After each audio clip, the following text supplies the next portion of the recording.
Hello বন্ধুরা। So আমি আমার শাশুড়ি মাকে একটা কোশ্চেন করব, দেখি বলতে পারে কি না। তো বলতে না মানে ধরো আমি আমার শাশুড়ি মাকে জিজ্ঞাসা করব যে ঠোঁটে ঠোঁট না লাগিয়ে বলো চিকেন কষা, দেখবো কি বলে। চলো, আজ আমি একটা প্রশ্ন করবো, উত্তর দিতে পারবে? এখানে এসো, আলোইতে এসো।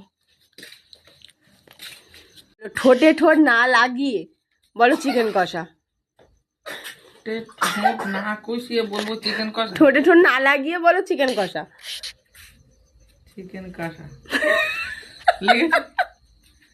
আর এমনি নর্মাল বলো চিকেন কষা। লেগেছে ঠোঁট? না লাগে তো।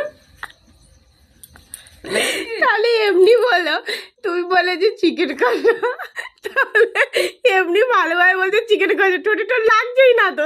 না চিকেন কষা তো, চিকেন কষা। না ঠুনটু লাগছে না তো, চিকেন কষা। তাহলে তুমি বলে চিকেন কষা। ঠোঁটে ঠোঁট লাগতে আমি ঠোঁট লাগছে কেন? এটা তোমরাও তোমাদের বাড়ির লোকের সাথে ট্রাই করে দেখতে পারো।